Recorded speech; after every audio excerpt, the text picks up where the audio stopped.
পুনৰ আৰম্ভ কৰাৰ বিষয়েও আমি এইবাৰ বাজেটত উল্লেখ কৰিছো। অহা ৩ আগষ্টৰ পৰা আমি অৰুণোদয় আঁচনি পুনৰ আৰম্ভ কৰিম। সিদিনাখন প্ৰতিখন পঞ্চায়ততে আমি সৰুকৈ এখন সভা অনুষ্ঠিত কৰিম আৰু অৰুণোদয় আঁচনিৰ প্ৰথমটো কিস্তি নতুন চৰকাৰৰ আমি প্ৰদান কৰিম। ঠিক তেনেকৈ ৬ আৰু ৭ আগষ্ট তাৰিখে ইতিমধ্যে আমাৰ কলেজসমূহত নামভৰ্তিৰ প্ৰক্ৰিয়া সম্পূৰ্ণ হৈছে। আমি কলেজসমূহত ৬ আৰু ৭ তাৰিখে নিযুত মইনা আৰু নিযুত বাবু আঁচনিৰ প্ৰপত্ৰ বিতৰণ কৰিম। এই প্ৰপত্ৰসমূহ আমাৰ ছাত্ৰ ছাত্ৰীসকলে ভাগিনসকলে পূৰণ কৰিব আৰু প্ৰপত্ৰসমূহ আমাক নিৰ্ধাৰিত সময়ত উভতাই দিব, যাতে আমি ছেপ্টেম্বৰ মাহৰ পৰা নিযুত মইনা আৰু নিযুত বাবু আঁচনি ৰাইজক বিশেষকৈ আমাৰ ভাগিনসকলক আমি নিয়মিতভাৱে যাতে দিয়াৰ প্ৰক্ৰিয়া আমি আৰম্ভ কৰিব পাৰোঁ। ইয়াৰ লগতে আগষ্ট মাহৰ পৰাই আমি কম মূল্যত যি চাউলৰ লগত চেনি বা দালি যোগান ধৰিছিলো, সেই যোগানৰ প্ৰক্ৰিয়াও আমি আগষ্ট মাহত আৰম্ভ কৰিম।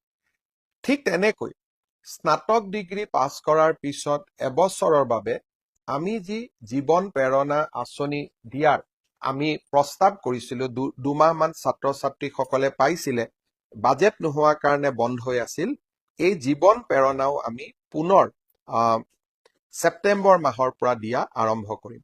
গুৱাহাটী চিৰিয়াখানাখনকো কেনেকৈ আমি নতুন ৰূপত সজাই তুলিব খুজিছিলো তাৰ বিষয়ে মই আপোনালোকক জনাইছিলো। ইয়াৰ সমান্তৰালভাৱে এইবাৰ আমি আৰু কেইটামান নতুন আঁচনি আমাৰ বাজেটত হাতত লৈছো।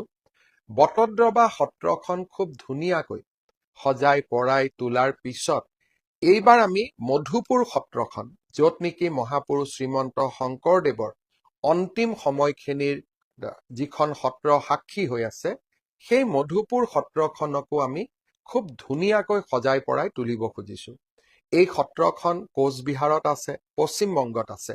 পশ্চিমবংগ চৰকাৰৰ সৈতে কথা পাতি এই সত্ৰখন আমি সুন্দৰ কৰি সজাই তোলাৰ বাবে আমি প্ৰয়াস আৰু প্ৰচেষ্টা হাতত লৈছো আৰু এইবাৰ বাজেটতো তাৰ বাবে আমি ৩৫ কোটি টকাৰ অনুমোদন দিছো। ইয়াৰ লগতে আপোনালোকে জানে যোৰহাটৰ ফ্ৰীডম পাৰ্ক, শিৱসাগৰৰ ৰংঘৰ, এই গোটেইবিলাকে আমাৰ পৰ্যটনৰ দৃষ্টিভংগীৰে এক প্ৰকাৰ একোটা সম্পদলৈ ৰূপান্তৰ হৈছে। তাৰ লগত সংগতি ৰাখি এইবাৰ আমি অকণমান কাৰেং ঘৰকো আৰু অলপ পৰ্যটন আৰু ইতিহাসৰ দৃষ্টিভংগীৰ পৰা আৰু অলপ সুন্দৰভাৱে সজাই পৰাই তোলাৰ আমি প্ৰচেষ্টা কৰিছো আৰু খুব কম দিনৰ ভিতৰতে মই এবাৰ কাৰেং ঘৰলৈকেও যাব খুজিছো।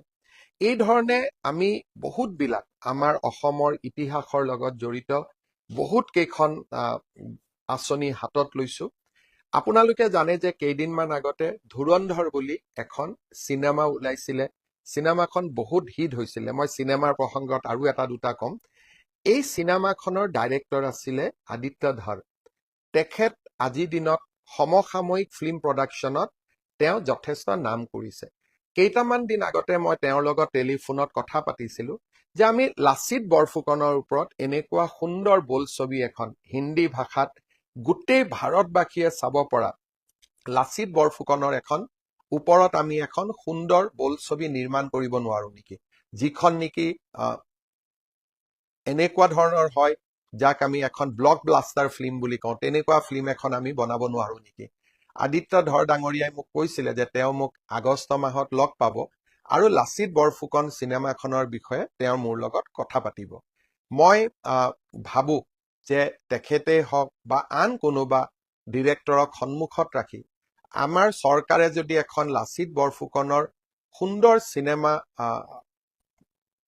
প্ৰডিউচ কৰিব পাৰে আৰু লাচিত বৰফুকনক আমি যদি ভাৰতবৰ্ষৰ চুকে কোণে, বিশ্বৰ চুকে কোণে লৈ যাব পাৰো, ইও আমাৰ চৰকাৰৰ এক বিশেষ সফলতা হ'ব।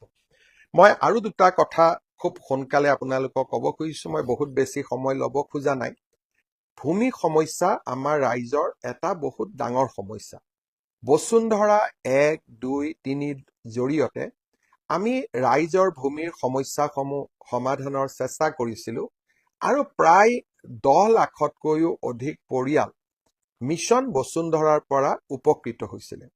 কিন্তু ইমানবিলাক পৰিয়াল উপকৃত হোৱাৰ পিছতো ভূমিৰ সমস্যা এতিয়াও শেষ হৈ যোৱা নাই। কাৰণ ভূমিৰ শ্ৰেণী, কোনোবাটো দেৱোত্তৰ মাটি, কোনোবাটো ভিজিয়াৰ মাটি, কোনোবাটো ফৰেষ্ট মাটি, কোনোবাটো আন ধৰণৰ শ্ৰেণী জলাতক মাটি, যিবিলাকত প্ৰচলিত আইনৰ আধাৰত ভূমিৰ আবলটন দিয়াটো অত্যন্ত কষ্ট আছিলে। এতিয়া আমি 25 ডিচেম্বৰৰ পৰা বসুন্ধৰা 4 আৰম্ভ কৰিম। এইকেইটা দিনত আমাৰ যিসকলে বিভিন্ন ধৰণৰ ভূমিৰ সমস্যা ভোগ কৰি আছে, যাৰ কাৰণে বাৰে বাৰে তেওঁলোকে চেষ্টা কৰাৰ পিছতো বসুন্ধৰাৰ পৰা উপকৃত হ'ব পৰা নাই বিভিন্ন কাৰণত, মই আপোনালোকক অনুৰোধ কৰিম এই সমস্যাসমূহ আপোনালোকে যেন চৰকাৰক অৱগত কৰে। আমি চৰকাৰে এটা বসুন্ধৰাৰ সম্পৰ্কত পৰামৰ্শ ল'বলৈ এটা পৰ্টেলৰ সৃষ্টি কৰিম। সেই পৰ্টেলত আপোনালোকে মাটিৰ ক্ষেত্ৰত ভোগ কৰি থকা বিভিন্ন সমস্যাৰ কথা উল্লেখ কৰিব পাৰিব আৰু এইবাৰ আমি সমস্যাসমূহ সমাধানৰ উত্তৰ দি মিছন বসুন্ধৰা 4 আমি সজাই তুলিব খুজিছো। মই এটা সৰু উদাহৰণ দিছো। তিনিচুকীয়া জিলাত মৰাণ লোকসকলে বহু দিনৰ পৰা ফৰেষ্টত বাস কৰি আছে। কিন্তু তেওঁলোকে যেতিয়া ফৰেষ্ট বা বনভূমিৰ অধিকাৰ বিচাৰে, তেতিয়া আমি কওঁ যে জনজাতীয় লোকসকলেহে ফৰেষ্ট ৰাইটছত অধিকাৰ পাব পাৰে, গতিকে আপোনালোকে এই ভূমিৰ অধিকাৰ নাপাব। এতিয়া আমি চেষ্টা নিশ্চিতভাৱে কৰিব পাৰো যে অসমৰ আদিম জনগোষ্ঠী হিচাপে কেনেকে মৰাণ মটককো আমি বনভূমিত মাটিৰ অধিকাৰ দিব পাৰো। এই সমস্যাবিলাক মই আগতে নাজানিছিলো। যেতিয়া বসুন্ধৰা 1, 2, 3 কৰিলো, এনেকে নতুন নতুন সমস্যাবোৰ আমাৰ সন্মুখলৈকে আহি থাকিলে আৰু আমি সমস্যাবিলাক সমাধানৰ ৰাস্তা উলিয়ালো, কিছু উলিয়াব পৰা নাই, আৰু তাৰ বাবে আমি বসুন্ধৰা 4 লৈ আপোনালোকৰ মাজলৈ আহিম, যাতে আৰু বহুত সমস্যা সমাধান হয়। অৱশ্যে য'তেই সমস্যাৰ সমাধান হয় তাত নতুন সমস্যাৰো সৃষ্টি হয়। তাৰ মাজতেই আমি আমাৰ দায়িত্ব পালন কৰি গৈ থাকিব লাগিব। শ্ৰদ্ধাৰ ৰাইজ, আপোনালোকে এনেকৈ আমি আপোনালোকক ক'ব পাৰো যে এনেকৈ আমি জনসাধাৰণৰ বাবে প্ৰয়োজনীয় কামবিলাক কৰি কৰি গৈ থাকিম, আৰু কৰি কৰি গৈ থাকোঁতে আমাৰ ভুল ত্ৰুটিবিলাক আপোনালোকে মনত পেলাই দিব, আৰু আমি একেলগে অসমৰ কল্যাণৰ বাবে আমি কাম কৰি কৰি গৈ থাকিম। শ্ৰদ্ধাৰ ৰাইজ, এইকেইটা দিন মাজে মাজে মোক কিছুমান হোৱাটছআপ আহি আছে। মই হোৱাটছআপবিলাক চাওঁ। হোৱাটছআপত মোক বহুতে সুধি আছে যে ককা দেউতা নাতি আৰু হাতীত আপুনি যে হাতীৰ ওপৰত গান গাইছিলে, তেতিয়া আপোনাৰ কিমান বয়স হৈছিলে? হাতীটোত উঠা মানুহজন সঁচাই আপুনিয়ে আছিলেনে? মই যেতিয়া মোক প্ৰশ্নৰ উত্তৰ দিয়ে, তেতিয়া মই হোৱাটছআপত 2-এজনক উত্তৰ দিওঁ, আৰু কেতিয়াবা শৈশৱলৈকে ঘূৰি মনটো ভালো লাগে। যেতিয়া মই 9 বছৰ আছিলো, তেতিয়া মই ককা দেউতা নাতি আৰু হাতী কৰিছিলো, আৰু হাতীৰ ওপৰত উঠি 1, 2, 3, 4 গানটো মই গাইছিলো। এতিয়া যেতিয়া কেতিয়াবা ইউটিউবত মই মোক নিজেই চাওঁ, তেতিয়া মই নিজেও ধৰিবই নোৱাৰো যে সেইজনে মই আছিলো। এই চিনেমাখনৰ লগত মোৰ বহুত শৈশৱৰ স্মৃতি জড়িত হৈ আছে। কেতিয়াবা আপোনালোকক সময় পালে নিশ্চিতভাৱে কম।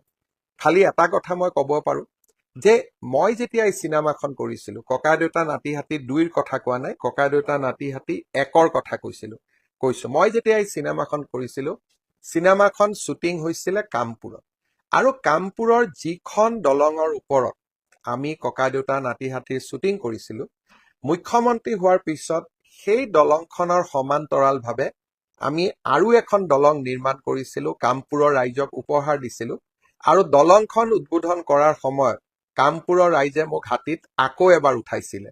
আমাৰ বৰহমপুৰৰ বিধায়ক জিতু গোস্বামীয়ে মোক কৈছিলে যে দাদা, কামপুৰৰ দলং উদ্বোধন কৰিব, কিন্তু আপুনি হাতীত উঠিব লাগিব। যি নহওক, আজি আকৌ এবাৰ ককা দেউতা নাতি হাতী 2ত মোক আকৌ এবাৰ দেখি কিছুমানে হোৱাটছআপত মোক প্ৰশ্ন সুধি আছে।